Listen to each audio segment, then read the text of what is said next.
we're here at the Kahr Arms Factory with Tig, and he's agreed to sit down and answer some of our questions. So we're grateful that he's here with us today. I guess the first question I have, Tig, is you served as a Marine in Afghanistan, right? No, never. Not in Afghanistan. Not in Afghanistan? No, I was in between both wars. I went in 95, got out in 99. Okay. So the only time I ever saw anything was when I was a contractor. All right. So you actually didn't see combat or do tours of duty in Afghanistan? No. I got to go to Okinawa, Thailand, Guam, and Tinian in the Marine Corps. Oh, that's still pretty neat to go see all those places. Yeah, it was a lot of fun. What kind of weapon were you issued there as a Marine? The M16. We didn't have the cool M4s with ACOG optics or nothing on it. It was just all iron sights. All iron sight, no optics, no accessories? Nope, nothing. Were you allowed to put accessories and stuff Nope. on your gun? No? Nope. No lasers, no cool guy stuff. No. Well, do you have to be in a special force unit to get that kind of stuff? Yeah, usually, I believe the Force Recon guys, they had that stuff. But, I mean, heck, we didn't have night vision goggles half the time. Really? Yeah. Wow. So. Okay. But you trained with night vision goggles, so you knew how to use all that stuff? Oh, yeah. Neat. So how did you end up in Benghazi? Well, I started contracting in pretty much July 2003, and worked as a contractor for 10 years total. And it was you just kind of rotate, and they just ask you, where they need people, and that's just where I ended up. I was actually on my 4th trip in Libya, my 3rd trip inside Benghazi. I was part of the team that went up to Tripoli after the fall of Gaddafi and opened up our compound in the State Department's compound.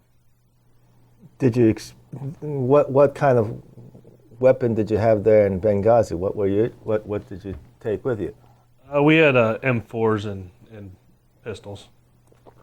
Accessories on the M4s? Oh yeah, you had the cool guy stuff on that. You had the cool guy stuff on that. Optics? Yeah. What kind of optics? Mainly red dots. Red dots. Yeah. Lasers. Yeah.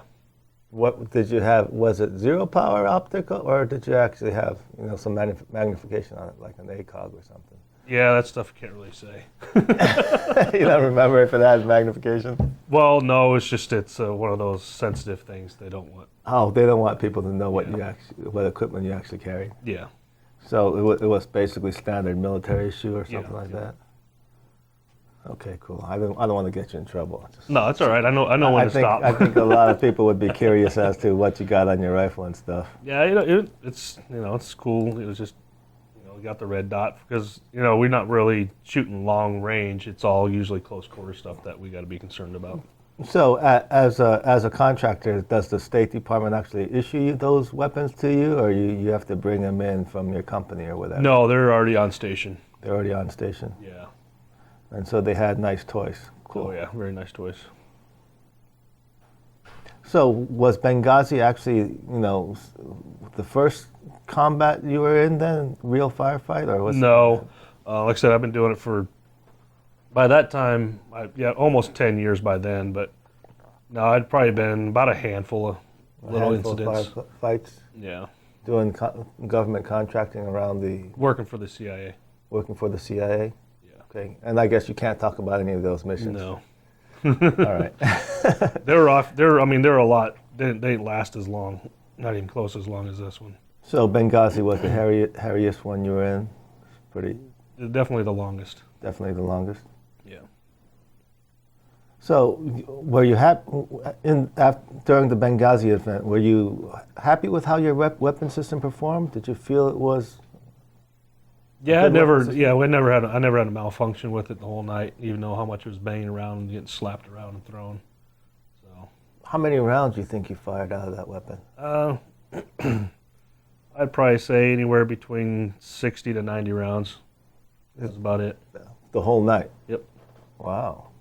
I saw the movie and I thought you guys were just like dumping magazine after magazine after magazine. Well, it's a cool guy thing, for the movie, but that wasn't the case. No, because it's not Call of Duty. You don't have endless ammo. I mean, we kind of did. We had probably over 10,000 rounds, but still, you don't want to be taking that chance to be in Alamo and then you run out of ammo. You know, it's you aim at your target and you hit your target.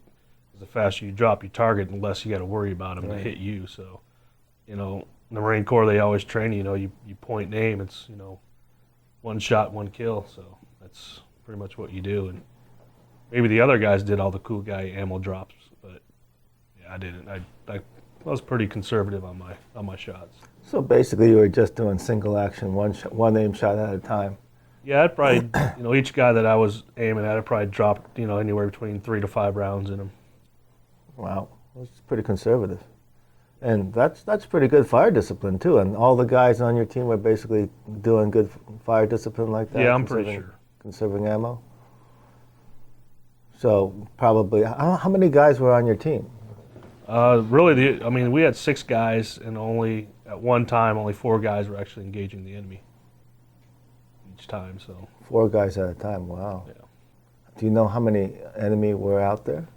No, we had a drone footage saying that there was when we were at the consulate, the drone that was up above, they were getting ready to do a second counter assault on us while we were at the consulate, and they said they could count. It was in between 50 to 100 guys getting ready to come back at us again. Wow. So anywhere between that number. I know, I think it was like a day later, they found a mass grave with about 30 to 40 bodies in it. Wow. And they're assuming they were the people that were attacking us. So, so since you had like 10,000 rounds of ammo, did you have food and other supplies there too? Oh yeah, we just got a food shipment in the day before, and one thing we always kind of, in a way, kind of joke about, you know, is we had just got a brand new espresso machine and we never got to use it. Wow, that's So pretty. That's a about pretty that. interesting thing to think about. So you could have held out for quite a few days if they didn't have the artillery, right? Yeah, if they didn't have or even heavy guns. I mean, RPGs, you can kind of deal with those as they come.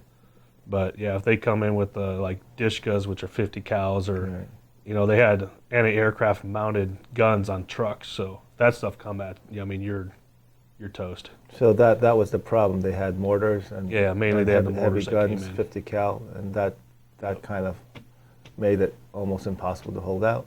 Yeah, well, for us, it was with the mortars. I don't know if that terrorist organization actually had that, but that stuff was there. Wow. We don't know if they had it. But that was actually the militia that came and got us out of our compound had that stuff. Did you guys, when you're looking at defending that compound, anticipate that there would be a heavy weapons attack against you, or is that something you guys didn't think that would be a Not really viable heavy scenario? weapons, or I mean, you don't really think of mortars are going to come in because you know it's. You would assume that the militia that they contracted to protect you and do security would, you know, because 17th February Mars Brigade was supposed to be the biggest militia in the city. That's why they went and hired them. But it turned out that wasn't the case. So the militia you guys hired was the militia that was attacking you? Well, they believe so. They're not the whole militia, but portions of it. So they took your money and then they attacked you. Well, that's pretty wild stuff. Yep. And do you guys have an estimate of how many attackers were there at full force? Was it like 150 guys, 200 guys attacking? Yeah, there's, like I said, just from the drone footage that we heard was 50 to 100 guys at one 100. time. So that was 4 guys against 50 to 100. So more than 10, like 20 to 1 odds. Yeah, it's perfect odds for us. Wow, that's pretty scary. I mean, given those odds, I mean, what made you decide to fight rather than surrender? I mean, it's like 100 guys and it's like, oh, hey, but okay, I give up. Well, it's one thing I've always noticed, as long as they're aiming at you, you're going to be okay. It's when they're not aiming at you is when they hit you. Because they don't put their weapon in their shoulder. They don't shoot like we do. That's why it makes a difference. That's why I don't use as much ammo, because you know it's in my shoulder and I'm hitting what I'm aiming at. They don't really aim. Did you guys think about surrendering? Was that an option? Heck no. You surrender, you're gonna be on YouTube with your head getting cut off. Really? So you guys figured that that's what happened? Not even Not even blip. a thought. So what did you think when the fighting broke out? Did you think that you would make it out okay, that you would win this, or did you guys go in feeling like it was a suicide mission? Going into the consulate to rescue him, we had no idea what we're getting into. We just knew that the consulate had been overrun, and they said it was I think it was like they said there was like over 24 plus guys on the compound already. In a way, you're kind of thinking, well, hopefully we make it back home, but we're not going to sit there and just listen to them, burn to death or get shot on the radio. So, it's just wasn't that hard of a call to make. So we just, we did what we had to do. But you thought you would make it out? Oh yeah, I mean, it wasn't impossible odds in your mind. I don't. No, because for one, we had more firepower, we had better training. Mm-hmm. It's a lot of times it's just, the one with the most aggressive firepower is going to win, and we had it. Is there a situation which you would consider to be impossible odds? I mean, in that situation, what would you say is like impossible odds? I can't go in. If they would have had heavy gun trucks, then it would have been impossible for us to get to them. Okay, so that would be the determining factor. Oh yeah, if they would have had all that. Anti-aircraft gun, recoilless rifles, Dishkas mounted on their, kind of like in the movie where they actually had the gun trucks. Right. That would have been pretty much impossible. So if you saw that, you would say, we're not going in, it's just not. We couldn't have moved. It's not a viable mission. Because, those Dishkas, they'll go through, you're just looking at concrete walls. That stuff will blow through like 5-6 walls. Right. So what do you think are the takeaway lessons from the incident? Do you feel you've learned some lessons about it, gained something from it, or? Don't always trust your leadership, for one. That was, okay. That night we end up disobeying the order of standing down, and we knew what we had to do, what was right. We knew our capabilities, but I don't think at that time that the chief of base knew our true capabilities and how we could handle the situation. And there's a lot of other little things that we learned tactically, that we actually redid to make it better for the next group of guys. But personally, I don't think, because it wasn't my first time being in a situation, but it was the first time being in that long of a situation. But definitely came to where I don't really truly trust leadership that I thought I would trust, I guess. Now, when did you first learn about this video that Hillary Clinton was talking about? We were in Germany. Was that before the event or after the event? No, it was like 3 days after. So you didn't hear about the video until 3 days after the event? Yeah. Just before Susan Rice was getting ready to come on TV. And what did you think about it when you heard that this video is what caused the incident? Kind of not surprised. Didn't surprise you at all? No, didn't surprise us at all, because they had to blame it on something. They couldn't just say, hey, we came under attack, because, I think just a few days or a few weeks before, Obama came out and said that Al-Qaeda was on the run. So... Did you ever see that video which they blamed? No. No, I never saw it. You never saw it? But I heard it was kind of funny. No curiosity there? No, not really. Because I knew it was, it was just, that thing actually, that video had been out for like a month or two already anyways. So it ain't like it just happened. So, the riots in Egypt, when they overran the embassy in Egypt, that was caused by the video. But they protested during the day. Protests normally don't happen at 9:30 at night. Was that embassy being attacked caused by the video? Was that that confirmed? was caused. That they are actually protesting about the video in the embassy? Yeah. But that had nothing to do with Benghazi, right? No, because you don't protest when there's no media, and you're not going to protest at night without anything. You ain't just going to. The reason for protesting is for it to be seen. So. I guess from what we understand now, during the whole Benghazi confusion and that time where the event was going on, that there were actually military units in range of Benghazi, from what's in the common knowledge or news. Oh yeah, these days. you had fast companies within a few hours. You had USS Dunham, they were 3 miles off the coast. You had the 24th Mew, they were 4 hours away. You had P3s sitting over in Italy, which is, Spectre planes pretty much. You had Suda Bay, which is 30 minutes away. That's the Italians and American mixed military base. They had F-15s and all the other stuff sitting right there. You had another fast company, actually a guy I just ran into sitting in Italy. I mean, they're all over the place.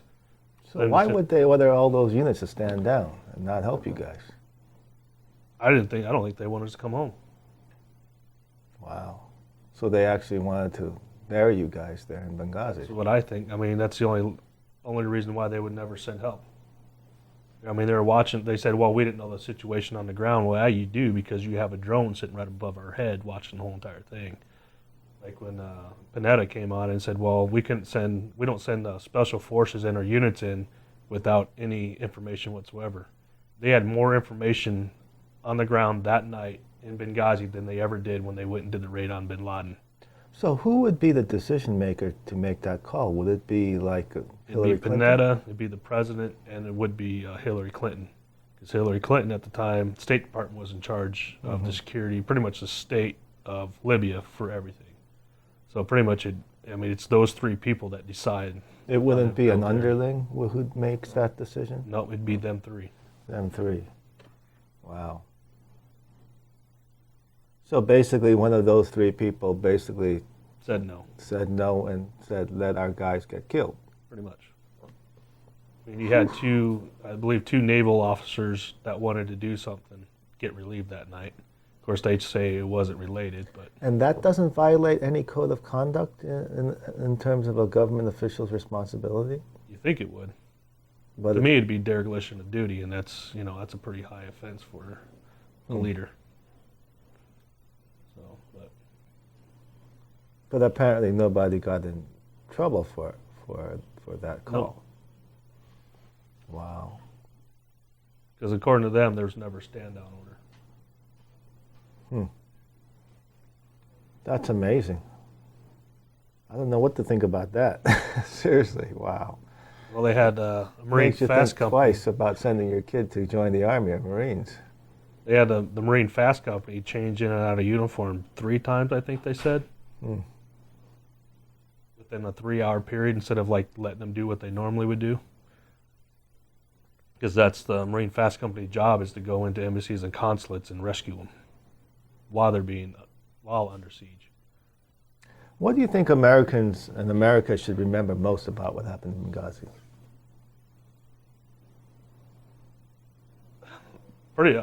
My biggest thing would be how they did not react at all. That's the worst thing you can do, is never react, and that's what they did. They could not make a decision on to send somebody, and now unfortunately, 2 people died because they couldn't make a decision. The other 2, the ambassador and Sean Smith, they died prior to that, so that's more of a leadership failure totally on the State Department side. But the 2 SEALs that got killed is because the administration had a lack of decision making. Okay. So that's the biggest thing. I mean, just always remember the guys who actually sacrificed their life trying to save other lives, while the leadership couldn't make a decision. Now, I know you can't tell me what kind of equipment you had there because, you're under contract with the government, but if you were to spec out your own AR-style rifle, what would you have on your rifle? Well, a lot depends on the mission that you're doing. Definitely a better trigger. The trigger was definitely not the best trigger, but I mean, the weapon system that we had was good. Never had malfunctions on it, but the laser's a really good thing. Mounted flashlight's a good thing, and obviously a decent optic. Okay. Do you like magnification on your optic? 3 power, 1.5 power? Not always, because I mean, you can shoot something at 300 yards without any magnification on it, especially a person. I mean, in the Marine Corps, we have to shoot at 500 yards. Okay. Technically, I mean, you really. But is magnification good? Yeah, is a constant magnification good? Not really, because sometimes, like when we went over to the constant, we had to do room clearing. Mm-hmm. You can't really, if somebody's from here to about, 10 feet away, you don't really have to aim, but it's just a natural thing. You're going to aim in. If you have a magnification, you might aim in too far and lose your target. So you like zero power? For the most part. Red dot sight? Yeah. Red dot's definitely the fastest one to acquire your target. Do you like having a backup iron sights with the red dot, or just? Yeah, you do, because you could easily bust that thing off. It could get shot or something else. Mm-hmm. I mean, you could always lose that red dot, so you always want to have an iron sight backup. What do you think about the foregrip? What kind of grip handle you like on that? The low profile stuff or the heavy duty stuff? I like the heavy duty pistol grip because, for one, you can use it as a weapon as well. Mm-hmm. So you don't like the thinner, lighter foregrips because you can't? Yeah, if I'm going to have it, I might as well have it useful. Something heavy duty, more like, like a quad rail or something? Yep. Are there any particular brands of optics that you like better than others? Not really. I mean, as long as it's reliable, Mm-hmm. that's all that really matters. If it stays on when it's supposed to stay on. I don't think a reflective one where like movement turns it on. I think it should be. I like the battery operated ones because you can have it on and you don't have to wait for it to come on. Because I've had a couple optics where they're supposed to be the reactive ones where they move it and it's supposed to pop on. It doesn't always do that. So for you, if you're contracting, is it enough just to have a rifle, or do you want a pistol with you also? No, you always want a pistol. You want to have a backup just in case. A backup pistol? Yeah. What kind of pistols did you use? Is that classified also? Yeah, they don't want us to say it. Well, you're using the Kahr pistol now, so hopefully you'll have that as a backup. Yeah, I do. I carry that one all the time now. Okay. Actually, the new ST9. Nice. The Cryptek Cool. one. Cool. Yeah, we gotta get you out shooting it on film. Yeah, it's a nice pistol. I like it. My boy wants to shoot it, but he can't yet. Well, did you hear about the new SIG 320s and the problems they're having with the pistol which the military selected? Well, you've heard about the SIG contract for the 320 pistol, right? Nope. Well, apparently there's been a lot of issues with them going off when they're dropped. That's not good. But I would imagine most guys who are contracting has always got one in the pipe, right? Oh yeah, we always have one in the pipe. Even with the long guns, we're always loaded. Do you like to put accessories on the pistols like flashlights or lasers? No. It's just Trijicon sights, night sights, yeah, they're just your normal night sights. Night sights are. They keep it. We kept it pretty plain and streamlined. Pretty much is what it was. Now, out of your combat rig, do you always carry a fixed blade with you, or a folding blade, or is that part of your? Yeah, that's just a personal thing if you want to carry one. But 99% of the guys always had a knife. It just depended. I usually had a folded one, so I can just flop open. What, 4-inch? Yeah, I think it was a 4-inch. 4-inch. It's sitting at home in the drawer. Haven't really used it since. Do you have like an everyday carry kit which you have on you, which you actually, now that you're back in civilian life, is there an EDC kit that you do? Yeah, I have stuff in both my vehicle and the wife's vehicle, but she has her pistol and I got mine. Usually, again, now I've got the car with me all the time. What do you like to carry in your everyday carry kit? I like just what I put in my vehicle. Yeah, I mean, just like every day, that always things that you want to have on you. A tourniquet, biggest thing really, because a tourniquet, it's small. It's something. I mean, you just never know. Especially nowadays, you just never know what's going to happen, when it's going to happen. You get shot. You might be a while for the popo can come and rescue you. Right. So a tourniquet's definitely a good thing. 2 of them's even better because you just never know. But that's pretty much the biggest thing that I carry is that, and I got like a little trauma kit, but do a tracheotomy or chest decompression. A lot of people know how to do that, but I do. So that's the kind of thing I have in my vehicle all the time. So a trauma kit, your basic firearm. maybe a pocket knife, And the tourniquets. tourniquets. Tourniquets the biggest thing to probably have nowadays, no matter what. Even if you get in a car accident, you never know. You might get a limb ripped off or something. Right. You never know. And don't have it in your trunk. It ain't gonna help you if it's in your trunk. You have the tourniquet on you, on your person all It's the time? inside the vehicle, yeah, where you can reach it. Same with the med kit. Always be able to reach it because it doesn't. If you get hit or something like that, it's in your trunk. So if you got a tourniquet, does that mean you got like a emergency ER scissors or something like that to cut away the clothing or the seatbelt? No, I just put it right over the clothing. It's right over the clothing. Yeah, you don't have to move clothing with the tourniquet. I mean, is it better? Yeah, because then you don't have that bunch, but you don't have to move your clothing. Cool.